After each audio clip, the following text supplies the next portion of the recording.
Hi, everyone. Welcome to our session. Thanks so much for joining us today. So you are in Recognizing and Reporting Discrimination. What does it look like in ABE context?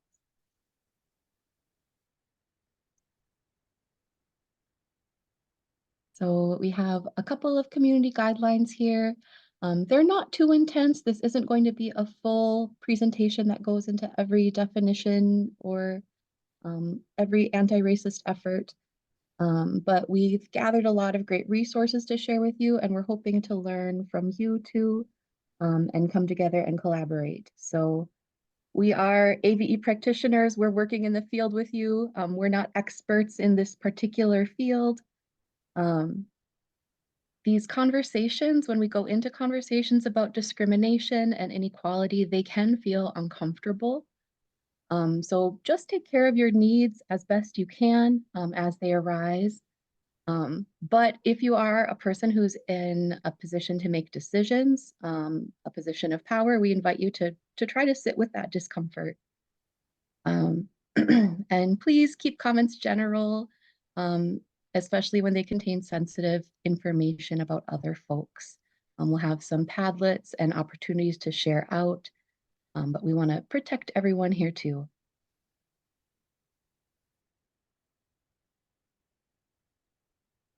All right, so for our agenda today, we're going to look at some types and patterns of discrimination. We're going to look at how they specifically apply to us in the field of adult ed, both in the way we work and the way we serve students.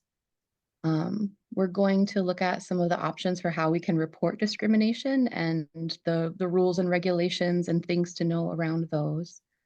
And then we're going to dig into some instructional and curriculum resources and some ideas that you might turn into a lesson later on.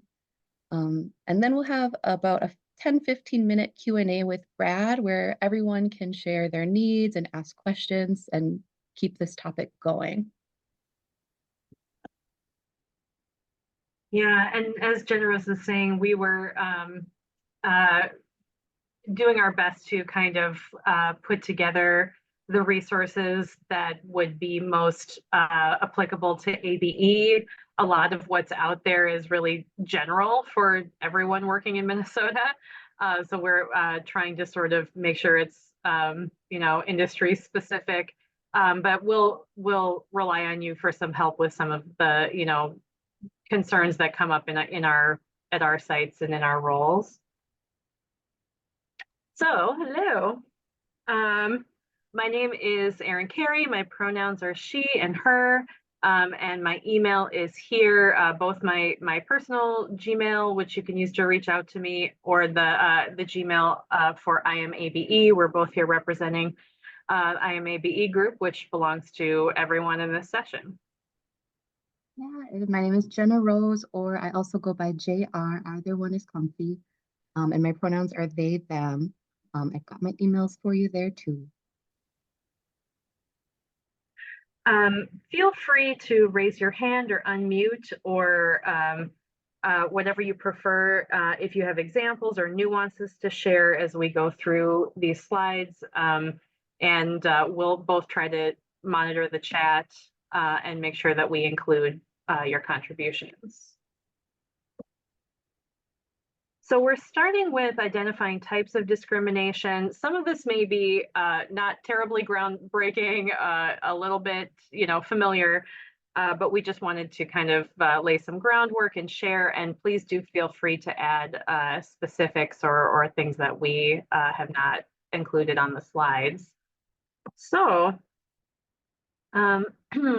starting with the Minnesota Human Rights Act, which is sort of the basis for talking about protected classes that can be sort of legally recognized in terms of discrimination. State law prohibits discrimination in employment, housing, public accommodations, public services, education, credit, and business based on protected class. Protected classes include, or not exclusively include, race, religion, disability, national origin, sex, marital status, familial status, age, sexual orientation, and gender identity. And you'll notice as we go through our slides that we have links to all of the sources where we found this information, and there is more, behind those links if you want to investigate further. We will drill down into some situations dealing with some of these specific protected classes as it relates to our ABE contexts. So we just want to differentiate a little bit here between a single act of discrimination or a pattern. Of course, a single act of discrimination may be something like one of our students being, or one of our professionals in our field being denied housing due to their race. Whereas a pattern of discrimination may look like an administrator ignoring applications in a routine way from volunteers with disabilities. So either version of this can be investigated, can potentially be prosecuted. We just wanted to kind of consider that. There's also the idea of individual versus systemic discrimination, right? I think if you're coming from a position of authority or you're working on behalf of a system or an organization, as we all are, if you have a practice that affects a group of people or an individual, it is an act of systemic discrimination because you're working on behalf of a system. Even if it is just targeted at one individual, that may be the case. So that's something for us to keep in mind.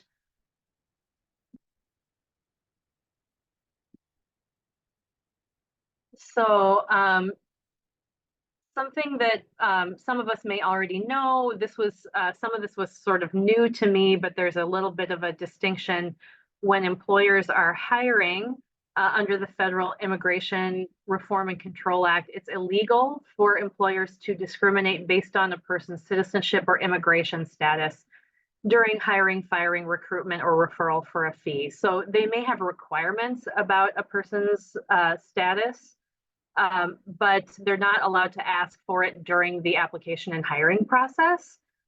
They can ask if a person is legally authorized to work in the United States, but they cannot ask if you are a citizen or what your immigration status is. So you can just check in about someone's legal, status in terms of work visa or work status. And also, unless it is very closely connected to the duties of the position, employers cannot check your credit history. They cannot request healthcare records or physical examinations unless it has a direct, implication for the duties of that job, and no reasonable accommodations would prevent, needing to know that the specifics of a person's health. So cases of disqualifying disability, which is a term that employers can refer to when choosing not to hire someone, they would require very strong evidence that a potential employee's disability would create unsafe work conditions for that candidate. It's important for those of us in hiring situations, and I think outside of, within school districts, but especially within organizations outside of school districts in ABE, there can be a lot of cases where we are hiring people in temporary or casual ways, where there's maybe less of an official process. And so it's important to be aware of the specifics of this. For example, an employee were blind and their blindness would cause an unsafe condition in, operating a technology that they need or in executing the duties of their job, that would be a disqualifying disability if no accommodations are possible. And of course, employers cannot ask about familial status during a hiring process, someone's marital status, pregnancy, etc. Feel free to chat or raise your hand if you have a thought or a question. So getting into the idea of reasonable accommodations, this is what we know per state law. I have reasonable in quotes because, this is what is considered by the state to be reasonable. That is not our personal judgment on what's reasonable for accommodations. Um, so starting with disability accommodations in the workplace. So per state and federal law, if you are an employer with 15 or more employees, you're required to provide reasonable accommodations to employees with physical or mental disabilities, which may include a change to the workplace, the job, the way the job is done, or the application or hiring process. And the employer is not required to grant the exact accommodation that the individual states that they prefer, as long as they provide one that is effectively accommodating the disability so they can perform their work. And that is something that, if there were a dispute about whether the accommodation is reasonable, that would be something potentially to enter into the reporting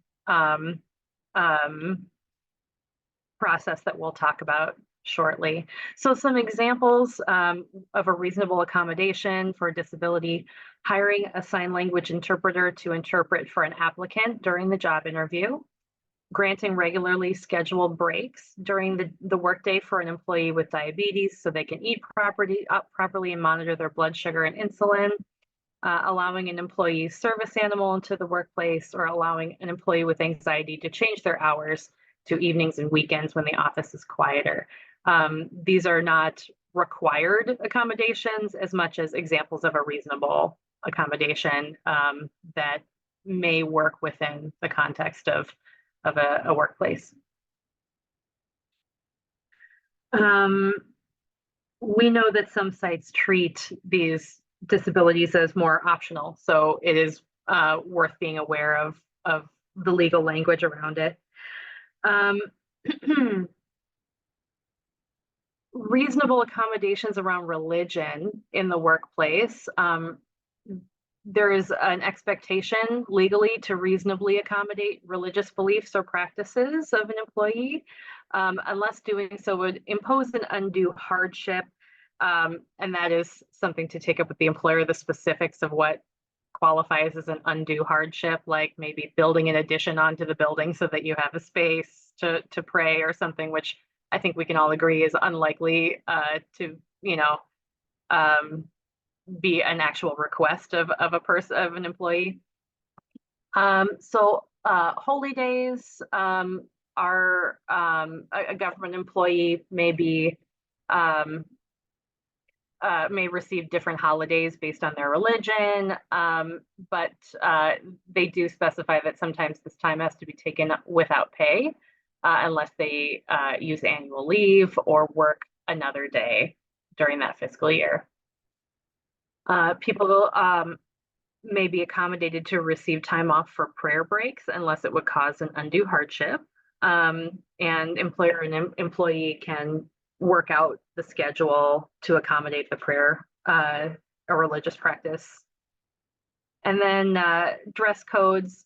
Employers may need to adjust their dress code to permit exceptions or their grooming standards and expectations to accommodate a person's style that is required within their religion.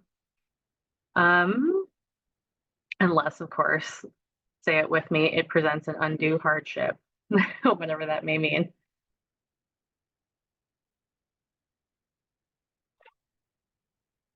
There's also information via the state about COVID-19 accommodations, and this is an active conversation still. I still, and I'm sure you do too, know people who are affected by this.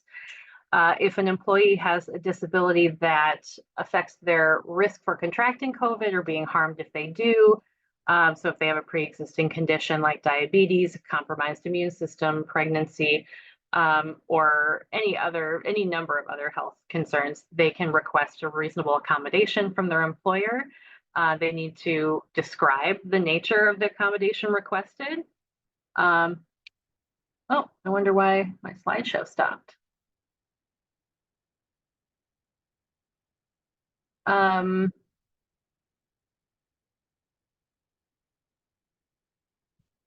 Sorry, my computer's taking its time. But I'll just continue to talk about COVID. So a reasonable accommodation for COVID might include shifting work hours, moving workstations, working from home. And we do have some resources on about civil rights related to COVID, and about general concerns about an unsafe workplace for OSHA. Oh, I wonder why it doesn't want to. That's weird. I'll just refresh this.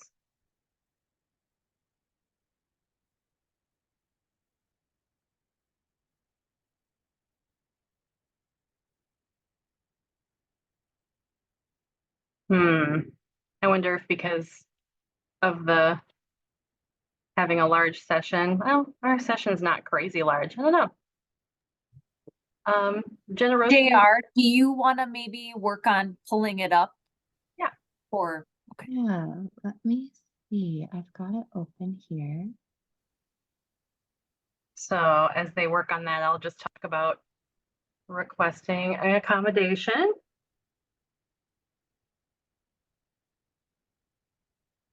And by the way, accommodations may also come up in terms of, people's needs, health-related needs around climate control, cleanliness in the workplace, mold, pests, leaks, any kind of toxic crumbling conditions, which, I think we have all seen that somewhere in our ABE careers. Unsafe fire conditions or non-functioning facilities. These are things that do come up. Okay. And then our next slide is about requesting an accommodation. Thanks, JR. When you're looking to request an accommodation, you would start the process by working with your employer to request it. You'll have to describe the nature of the accommodation that you need and how it will help you perform your job functions. I don't think you are required to go into detail about how it affects you necessarily, but you may need to provide documentation of the need. And the employer can make sure to outline for you how the process will work of requesting an accommodation so that you know what all the steps will be. And then as you proceed, make sure to keep an open dialogue, provide documentation from a medical provider if requested by your employer, and then make sure that you document all of the communication to make sure that you're receiving a fair accommodation process. Employers don't have to provide accommodations if there's an undue hardship presented by the request, and that is something that if you felt the need to, if you felt that you should dispute whether accommodation is deemed reasonable or not, that is something that there are other agencies to help with. So we will we will talk a little bit about that process. Yeah.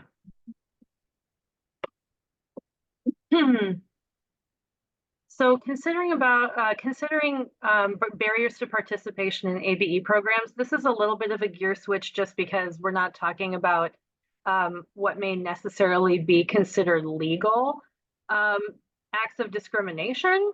However, there is a lot of decision making and a lot of limitations that come up in our ABE sites that may serve as barriers to participation for our learners, for volunteers, for staff.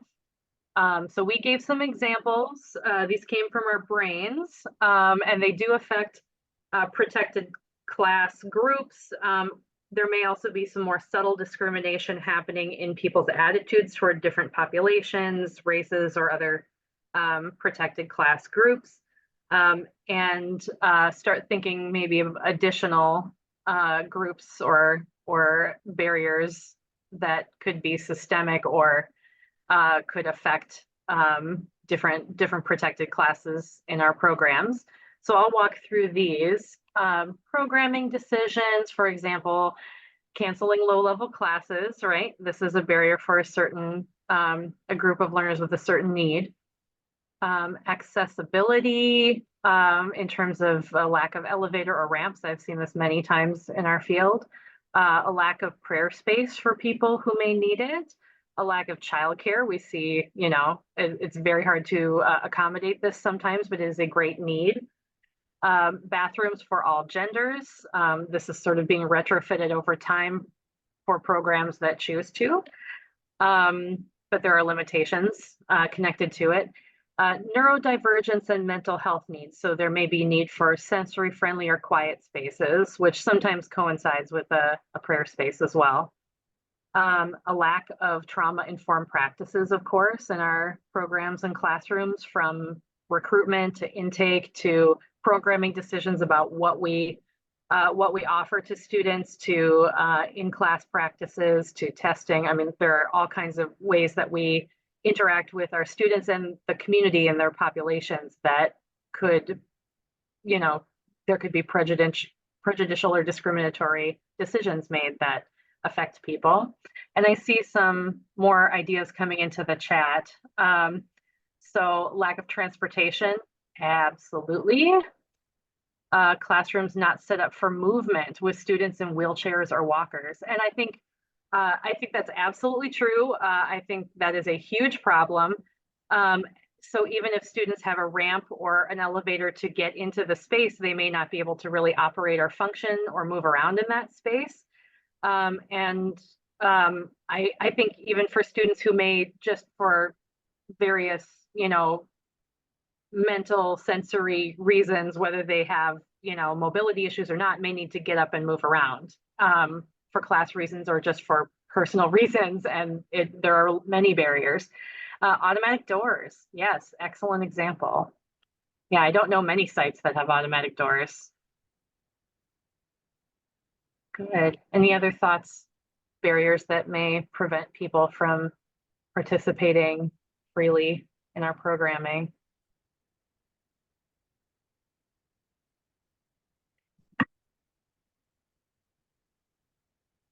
So feel free to keep adding those in the chat. We'll continue.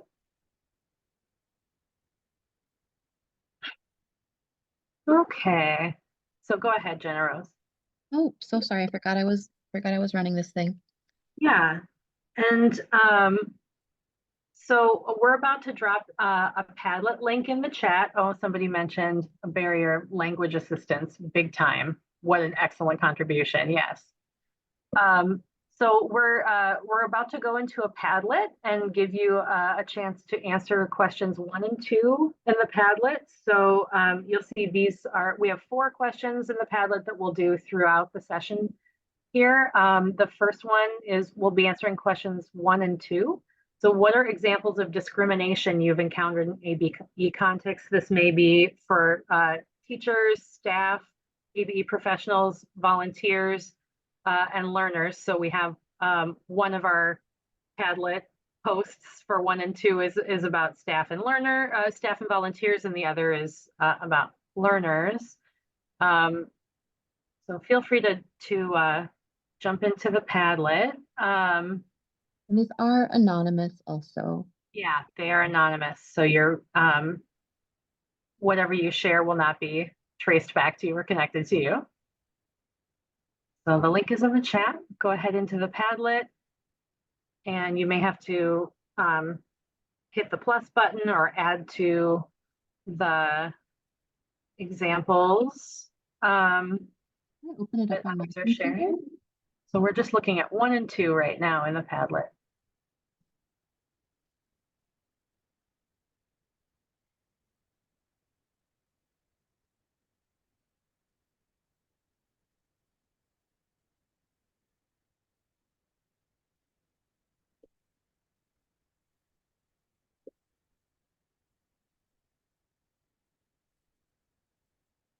I see some people adding to number 1 and number 2. Go ahead and look at that, or feel free to think sort of broadly about whether it amounts to like a legal case of discrimination, maybe a system-wide one or an individual one that you've observed, or it could be something simpler. Oh, okay, it looks like somebody added a post instead of a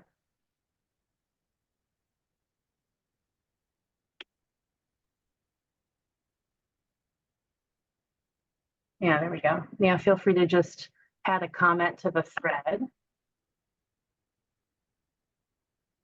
So you'll just click on add comment.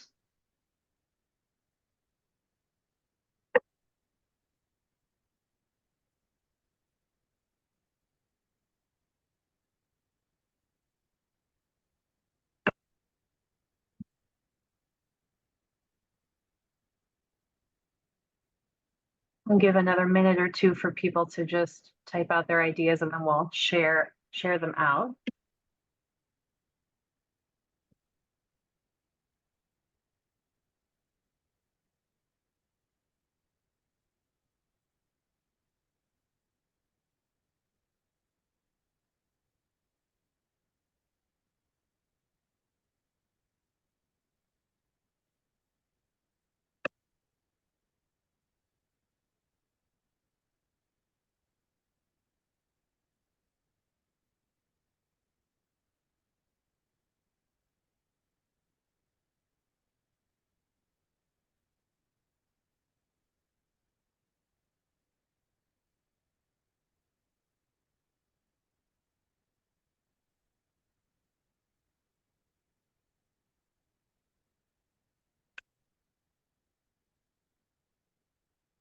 Okay, I'm going to start talking. Please keep adding to number 1 and number 2 in the Padlet. I'll just start talking about what people have shared.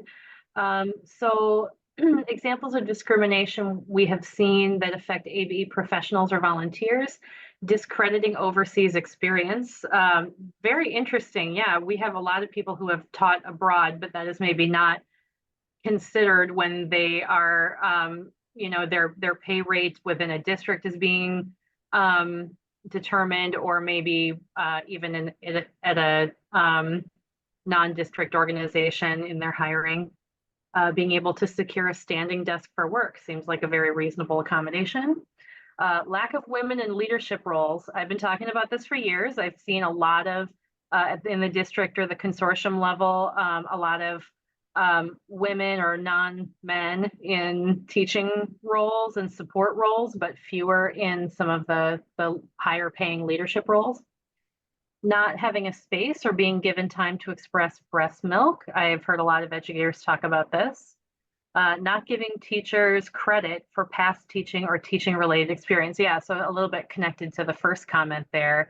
But yeah, I think some teaching experience is considered real and sometimes it is not. And it can completely vary from district to district, which seems like a discriminatory policy by one district if it's not considered in one place.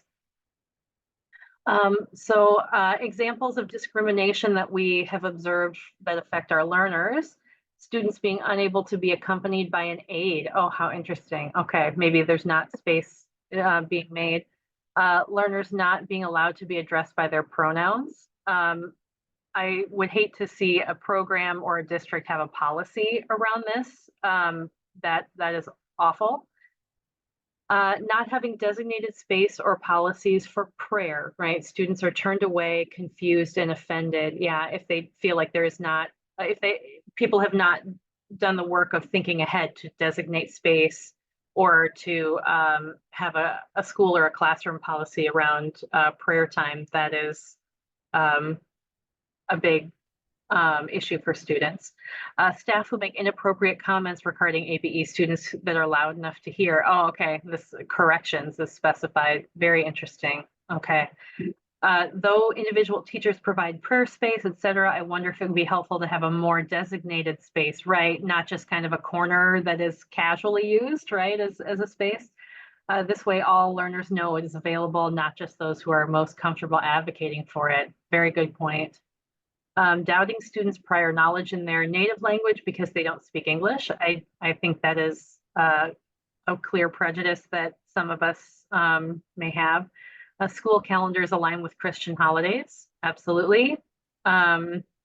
Not always using a translation device when a student is unable to understand forms they're signing. Yeah, so there are a lot of resources available to support translation or interpretation when it's needed. And then using general term when talking about a student's shortcomings. Okay, that one I would love to know more about. Okay. And then there's an addition to the one for ABE professionals. After school remodeling, my classroom had goat trails of boxes, and the whiteboard was unreachable. After nearly a year, several emails to the supervisor, the whiteboard was still partially obstructed. The RA, the reasonable accommodation was to access the whiteboard on a rolling desk chair. Yeah, and I don't feel like that should be a reasonable accommodation. That's just like a, Weird just solution. right. Yeah, they just didn't take the time or expense to install things in a way that was functional. Yeah, Carly So says hazard. yeah. Okay, thank you for sharing. We'll come back to 3 and 4 later in the session. Right. So we'll come back to the presentation now and look at our slides again, then we'll be back in the Padlet later. All right, so now we're moving on to our second portion on actually reporting discrimination. So 3 possible channels come to our minds, and again, feel free to share if you have other ideas or resources. The first one here we have seems the most obvious, your workplace channels, speaking to your supervisor, your HR rep, a committee or board, someone responsible at your workplace. Another option is reporting through the Minnesota Department of Human Rights. So they have an online form that you can fill out, and then an entire process with a flow chart that they follow after you fill that out, which we'll get into. And then a third option, also seeking solidarity, sharing your concerns with your colleagues, with your friends in the field. And please do reach out to us at IamABE if you have anything we could help you with. We're here to help you advocate for yourselves in adult ed. All right, so this is the flow chart I was speaking of. And we have this linked also, so you'll be able to access this later. But when you report an issue or an instance of discrimination to the Minnesota Department of Human Rights, they're going to follow this exact process. So first, you're going to report it, and then they're going to decide whether it's not covered. If it's not covered, then it's not actually going to be filed. If it's an issue of discrimination that is covered, then they're either going to investigate or they're going to have us meet with a mediator to work on resolving this case.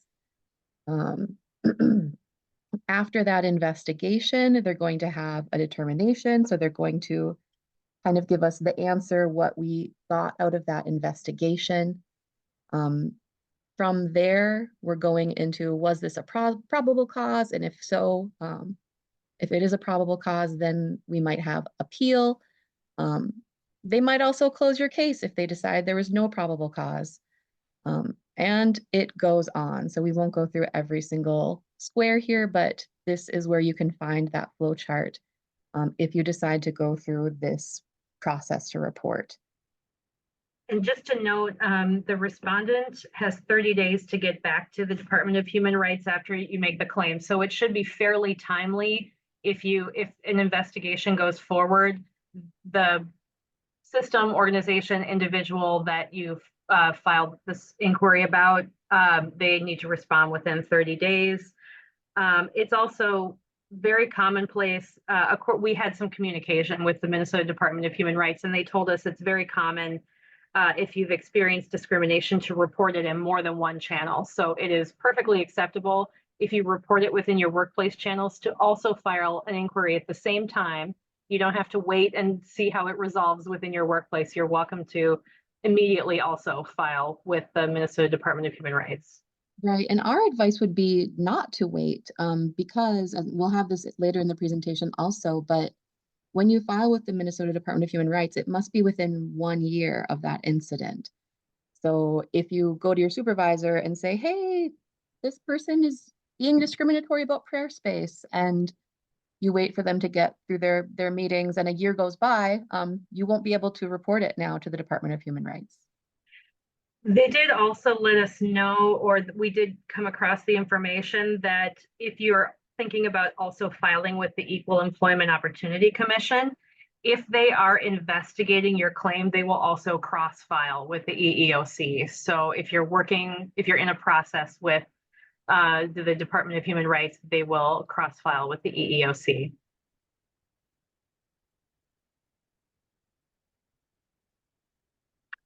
So here's an example of a case that went through the Minnesota Department of Human Rights and had a strong solution.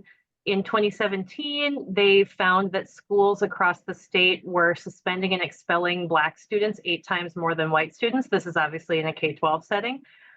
Suspending and expelling Indigenous students 10 times more than white students, and students with disabilities 2 times more than students without disabilities. So they worked across the state with 41 school districts and charter schools regarding their racial and disability disparities in disciplining students, and reached settlements in 2021. So you can see that the settlement agreements ended in 2021, but they lasted for 3 years to kind of help reform the practices around suspension and expulsion for these protected class students within these protected classes. And obviously this is worth noting because we know that Minnesota statistically has some of the worst opportunity gaps for BIPOC students, and lower graduation rates for these students. So, and of course, lower math and achievement levels. So these disparities in practices help to explain some of these gaps and problems for barriers to student success.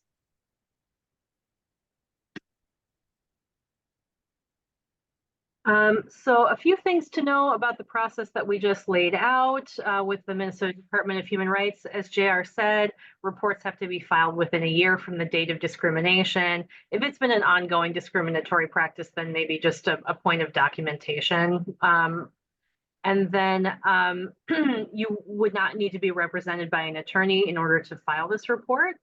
The person who is reporting is, however, welcome to pursue private legal action in addition to working with this through the state system. And it's important to know that if you complete the inquiry form, you're not filing a charge. You're just reporting an incident. So someone can have a conversation after submitting the inquiry and decide to move forward. If the Department of Human Rights wants to work with you on that process, or you can go in a different direction. So filing this inquiry does not compel you to participate in any one process. They're a neutral agency and they don't represent you, but they can help you investigate the claims.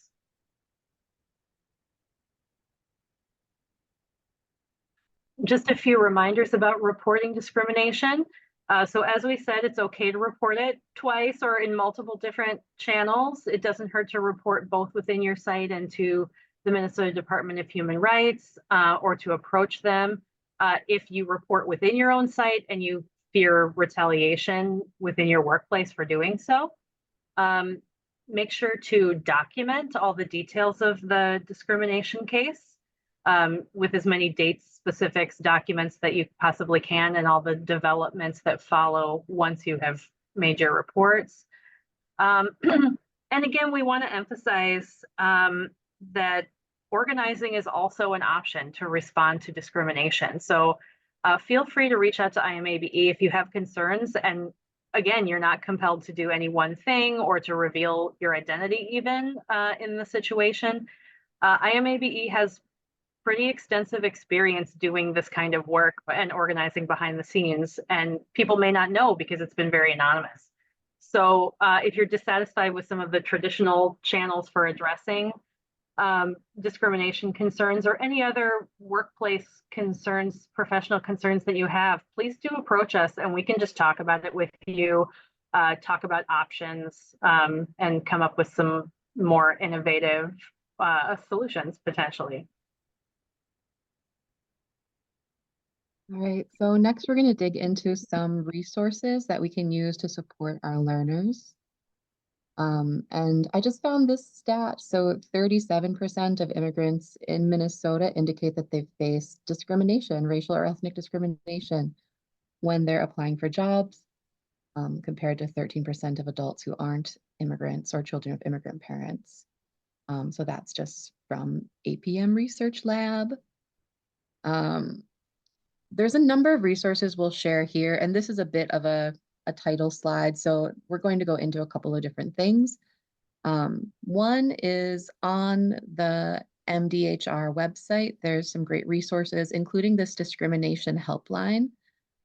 They have this available so you can make it as a social media post, or you could print it and put it in your classroom, and it's available in multiple languages.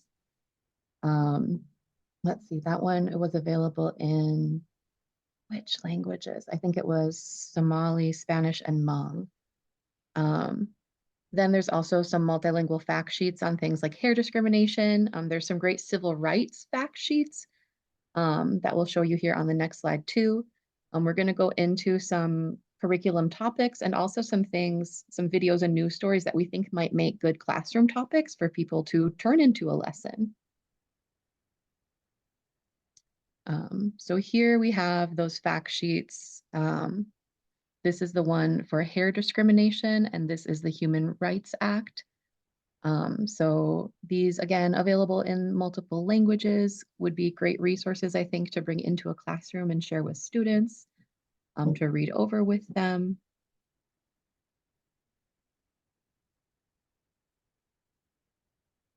And those ones, yeah, also available in English, Spanish, Hmong, and Somali.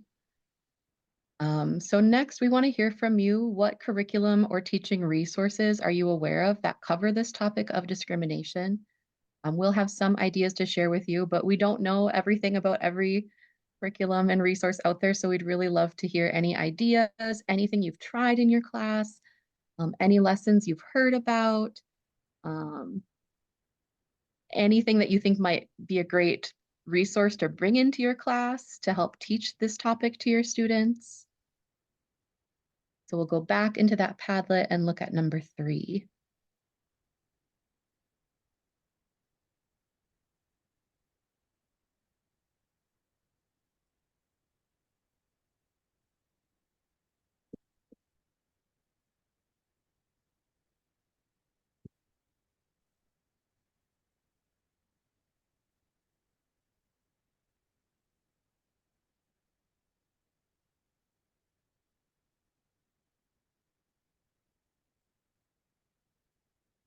So one person put in learning for justice. I haven't heard of that, but that is one to add to our list.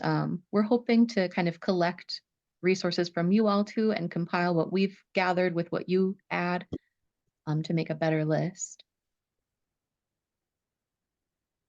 Oh, previously teaching tolerance. Okay, I knew them under that name. Thank you.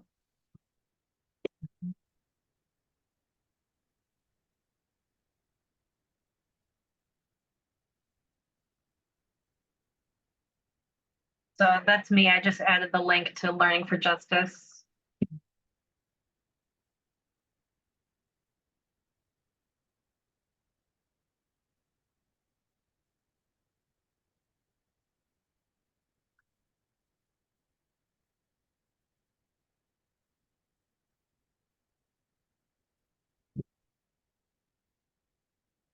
We can wait another 30 seconds or so if people are entering ideas, and then feel free to come back to this and enter too, or come back and look at it later. All right, even after our presentation, feel free to click on this and add things if you think of it, because we'll, like I said, we'll collect them later. Yeah, but this Padlet will be linked in our slides, so you're welcome to go back and look at it or add.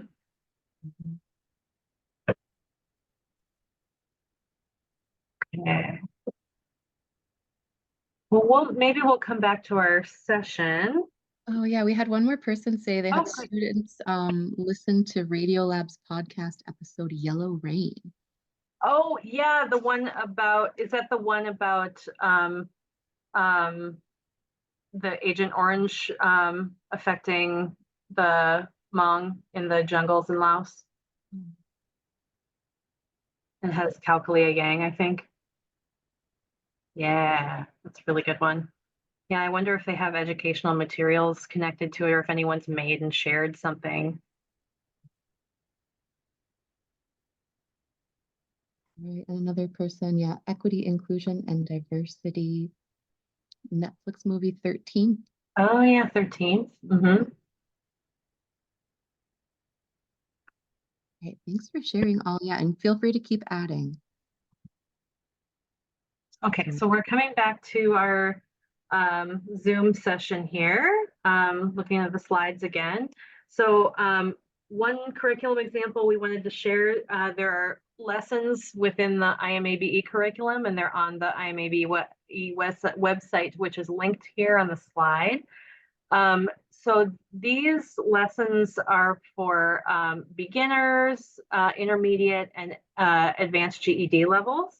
And each one of them has like a sequence of 3 lesson plans where students are talking about like First Amendment rights within the United States. And then there's a lesson about stereotypes, refuting or resisting stereotypes and or generalizations about people. So it does have to do with, you know, prejudice and discrimination that they may be facing as immigrants or that they may be encountering in the US in a very diverse country.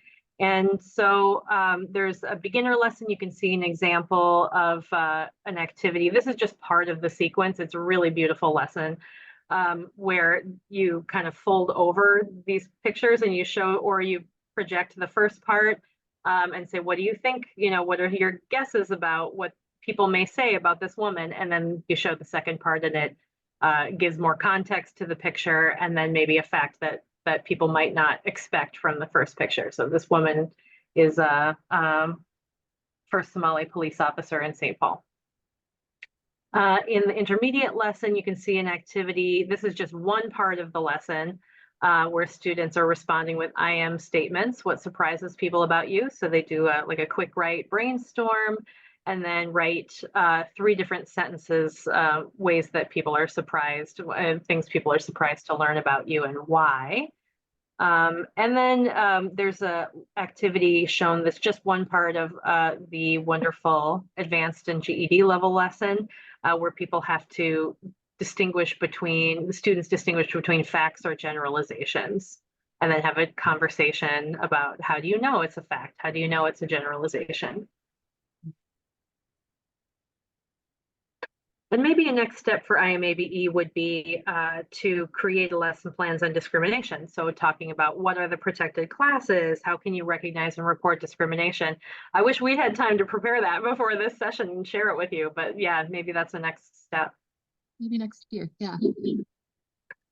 There's also a library of instructional resources on the Atlas website, right? There always is. So the Atlas Cultural Competency resources, there are different clusters of resources for people in adult ed to use to incorporate, you know, anti-racist practices in the classroom, LGBTQ plus inclusion, disability resources, trauma-informed practices for you to integrate those into your instruction or your programming. All right. So since I work for Burlington English, I pulled a couple examples from Burlington's curriculum too. So these aren't free like the awesome IMABE or Atlas resources, but I've included logins in our folder, in our participant folder. So if you go in there, you'll get a username and password that you can use to sign in and check these out. This is from our advanced level. So this is a lesson on the Americans with Disabilities Act. It's a reading lesson. They've also got audio. And another example I pulled from Burlington curriculum, this is a lesson specifically about sexual harassment that has a video with actors. And one thing I liked too is that they have questions like, what can you do? Do you speak to your supervisor or to HR? Or do you speak to the person harassing you? Or do you do both? And we know there's a lot of nuance involved there, so I can see that being a really big topic in classrooms. There's also worksheets that go along with these. I put those in our folder too if anyone wants to check them out. Martine, I see your comment. I love Burlington English too. I teach it every day. Thanks, guys. They're Um, so next I super want to share, responsive too. So if you come up with an idea for a lesson, let JennaRose know, and there's every opportunity that they will create something around it. we are on it. I have learned that we can get them to make really great improvements if we just ask, like, hey, we need Somali translation, and just ask them a couple of times, maybe get a little annoying about asking them, and they will give us what we need. Um, so here, this is an example of something that we thought might be cool for someone to turn into a lesson. This is a video from the Department of Human Rights on Ban the Box.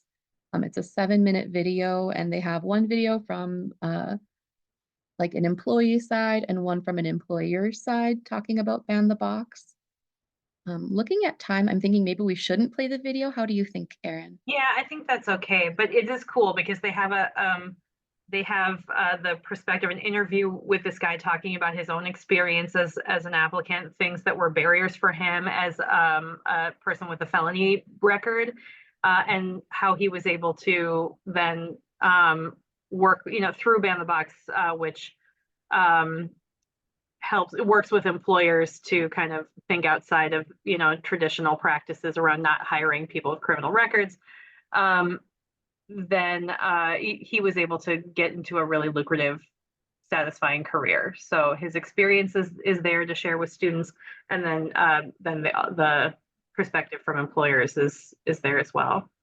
Yeah. So Carly, I like what you're saying about bringing this into corrections.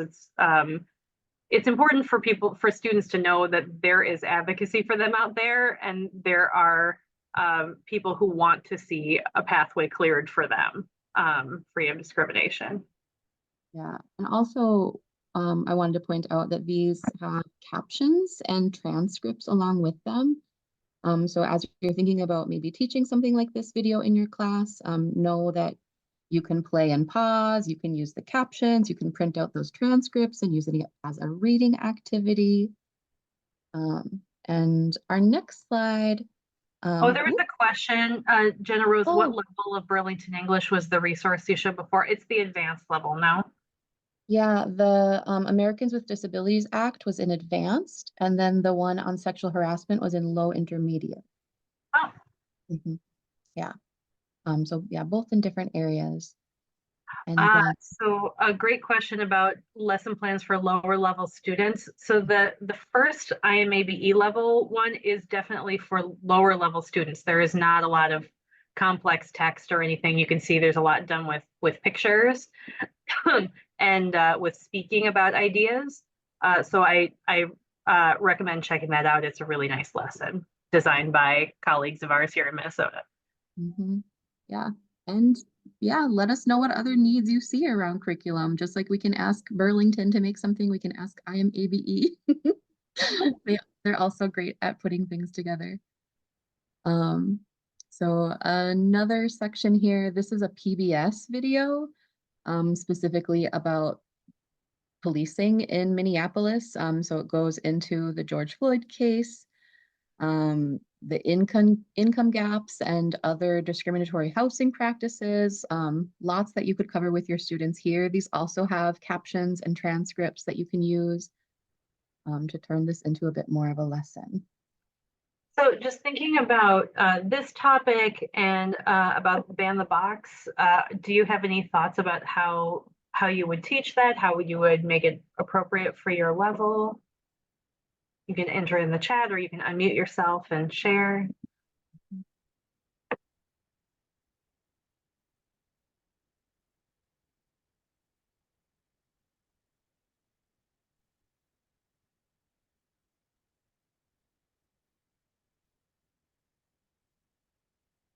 I have sort of limited ability to contribute to a class lesson because I do mostly digital literacy and distance learning.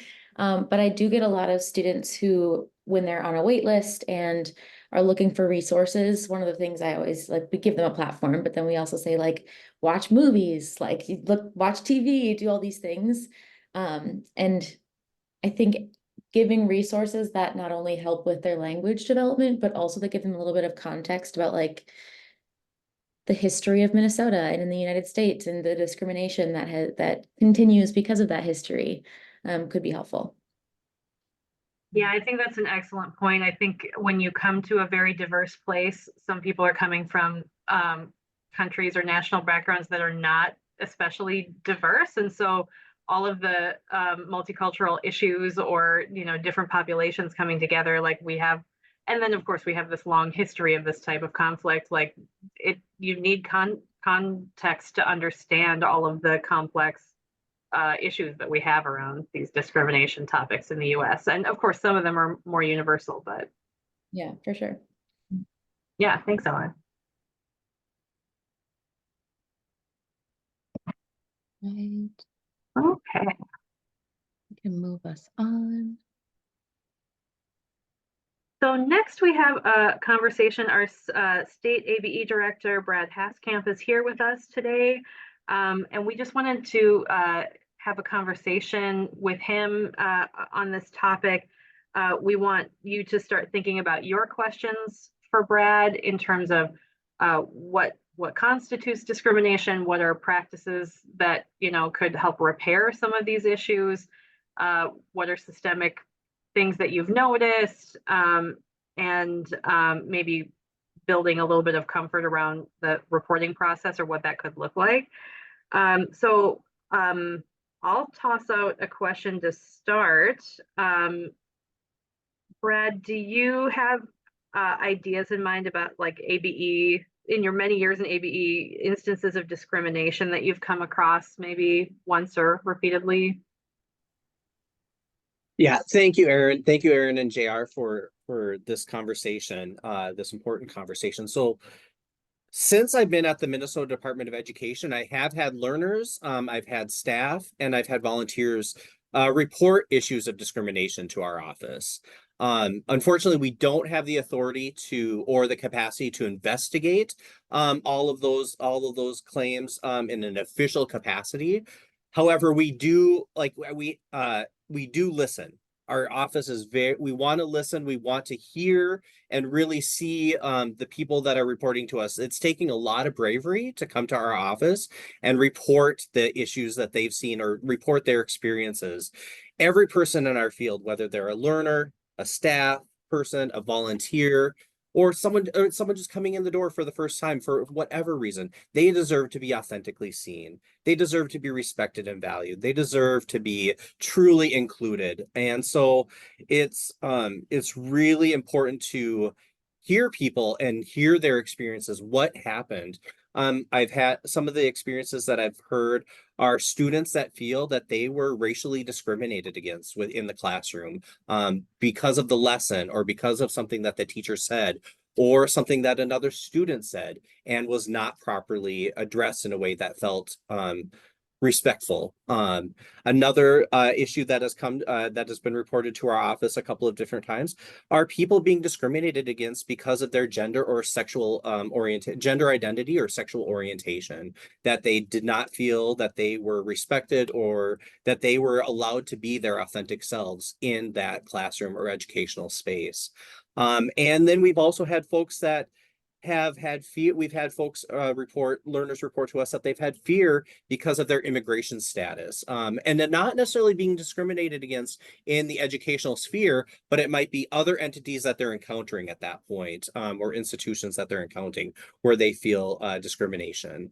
I think those are some of the common things that we hear when people come to us. I always listen to them, hear them out, because in many cases the number one thing that someone has wanted when we ask what your needs or what do you hope we can accomplish through this, is the first thing is to be heard and believed. That has been number one. And then beyond that, many times what people will want us to do is have a conversation with the person or the entity where they were discriminated against. They are fairly open, like, yes, please talk to them because I don't want this to be a secret. I'm very open about what the issue that I have, and so please have a conversation with the people at that adult education program. So I hope I clearly answered that question, Erin. Please let me know if you have any follow-ups with that. Oh yeah, you answered that question. You answered my next question. And I can say from experience that I've been in conversations about some, uh, professional issues connected to this topic with Brad, and he's very receptive and eager to have the conversation. Um, Brad, what kinds of projects or maybe supports would you like to see happening in Minnesota ABE, soon or down the line to kind of counteract some of these people, needing to come to you? Well, first off, we're always here to listen. So I don't want to like create barriers or things that where people don't feel comfortable coming to us.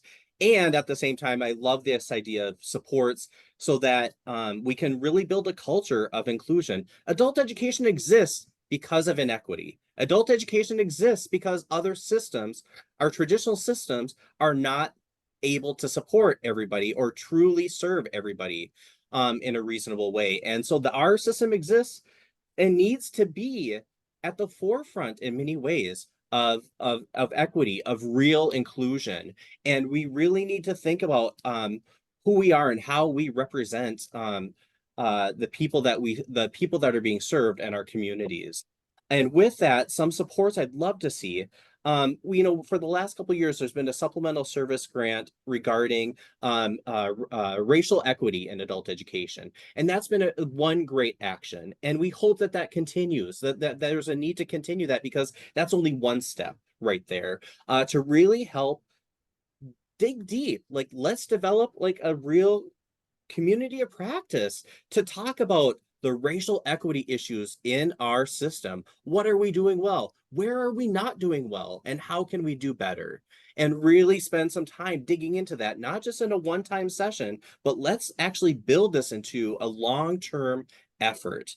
And let's create a culture of support through professional development where we have anti-racism professional development, where we really understand deeply the issues of all of the people coming into the door, that we focus on listening to the people coming into our doors or coming to our programs and understanding their experience, valuing their experience, and creating that culture where we can act and be inclusive, be respectful, and truly see the people that we work with, the people that we serve. In addition to that, because those are just a couple of things, so small things right there. But I want to make sure that we create a true system of trust where people feel free reaching out to one another. And if it's not their own if it's a student not able to work it with their own teacher or reach out, maybe it's someone else in the program, maybe it's us at the state office, maybe it's ABE, but really building a culture of trust and trying to show and demonstrate how we will value and we want you to be seen and to be respected and to be real authentically served in the best way possible. Thank you for that. As you know, one concern of mine in a systemic way that we, respond to some of these concerns is maybe finding ways to sort of build in equity accountability measures for those who receive the supplemental services money, the agencies around the state. What are some ways that we can sort of anticipate or evaluate the work that those groups are the work that they're doing to make sure that equity is being applied in an even way, in a fair way. I appreciate you saying that. Within our grant applications, there is a section about equity, but that's written by the entity of doing the application, right? Like, what about a broader form of evaluation or examining those metrics like that? I feel like that's what you're really getting at there is maybe independent, right? Yeah. Yes. Yep. Great. Yeah, we have some comments in the chat. Responding to Brad, I actually had someone from the greater community ask me why adult education exists. I think we've all had to tap dance that answer out. And then regular equity audits for programs and classrooms are very important in making sure that there's follow through on those audits. Yeah. Can I just comment? I really appreciate Lydia. I appreciate both of these comments. One of the things I've always been a little questioning or pondering is the term equity audits for programs. Like the term audit feels very, I don't know. I like, is evaluation or assessment. Like I'm always curious. Like the verbiage is so important, and audit makes it. I'm sometimes I wonder if the word audit can be somewhat troublesome, Like or maybe that's monitoring, like important. punitive. Yeah. Yes, yes, yep. Right. Yeah. Audit makes me think of taxes only. Yeah. Carly wrote accountability. Mhm. Absolutely. Mhm. Yeah. Um, do people want to ask any questions of Brad? I will say that I don't know if this is important, but there are also people already starting to add to the Padlet too in question 4. Oh, great. And I hear you, Carly, like on the opposite end about being, you know, like on one end you can think of it as punitive or top down, or maybe like I almost wonder if it becomes problematic in terms of power, but you're also talking about an audit. That term can make it seem important and necessary, not just something that is done out of the goodness of our heart or something that doesn't have consequences. I appreciate that. It builds in an expectation from the start, right? I'm going to be, accountable to the, the practices, the decision making that I do from the beginning to this equity Absolutely. department. Yeah, Mhm. you're right. Not optional, right? Yeah. Intentional. And yes. Any questions for Brad? I'm just gonna unmute you guys. This is Carly. Just, it's easier than typing in the chat, right? I'm thinking about those fall regionals where we had the racial equity group share. And I'm gonna be just frank and honest right now. And there were like some polling things that were happening with, people in the room. And the message I got was, ABE staff and teachers, we think we're doing a great job with DEI work. We know this stuff. We've read the stuff. We've seen the movie. So we're good. And I'm thinking, whoa, the first step is like recognizing that we're not done, So yeah, I just wanted to share that. I appreciate you sharing that, Carly, because I agree. There is always more that we could, and there is more that we should be doing to truly be an authentically inclusive system and to be really equity minded. I mean, there's a lot of policies that I'd love to, and data that I think at the state level and at the program level that we could really dive into to learn a lot more. I really appreciate the data that's been gathered over the last couple of years with by C through the racial equity grant, and there's more to do. There's always more, and it is a priority. It is a priority. We heard Erin and JR talk about issues within our system and we've heard you talk about that in leadership positions, we are not very diverse. We do not represent the field that we serve, our communities that we serve. And that shows that we desperately have work to do. And that's just one issue. That's just one step or one metric. Yeah, Lydia, I appreciate your comment about making an equity audit mandatory for yearly reporting. I think, just asking questions to help people reflect on like what equity measures have you brought into your program, maybe, some work ahead of time with programs to anticipate those questions a year in advance and kind of, think about what that can look like in our work. Well, any last questions or feedback for Brad?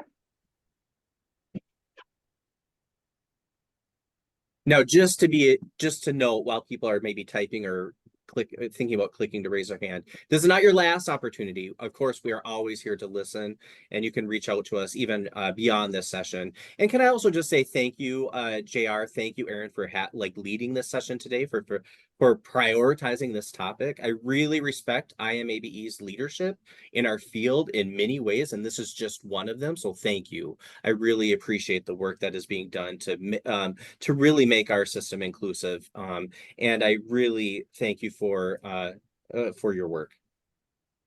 so much. Thank you. You're Okay, welcome. appreciate that. Thank you. Thanks for being here, Brad. It means a lot to have you here. Mhm. Okay, so we'll go back to our Padlet briefly before we head out to our next session. Finally, we would love to hear from you. What other questions concerning recognizing or reporting discrimination do you have? Do we need more information about as a field? Please add this to number 4 in the Padlet so we can follow up on this session. We can dig up more relevant information, more instructional supports, and maybe present this again with using your feedback, incorporating your questions.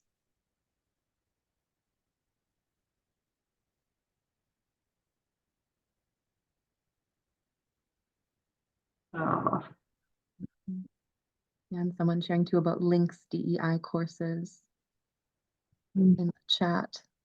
Oh yeah, Links DEI is run by Carmen Stewart out of, I think, Ohio, and she is so brilliant, and that's a great resource.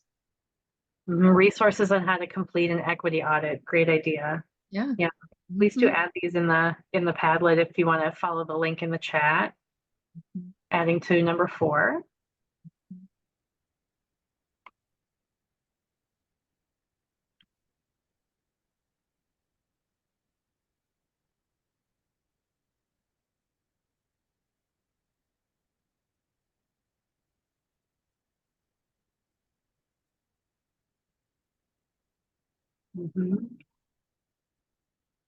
Yeah, so embedding this topic is a regular feature in our LPs. Oh boy, that's an acronym I don't know. Learning plan. Maybe it's like PLCs, like working with your on-site lesson plans, of course. Lesson plans. Okay. You got us there. Yes. So when we're teaching, just kind of having that lens handy.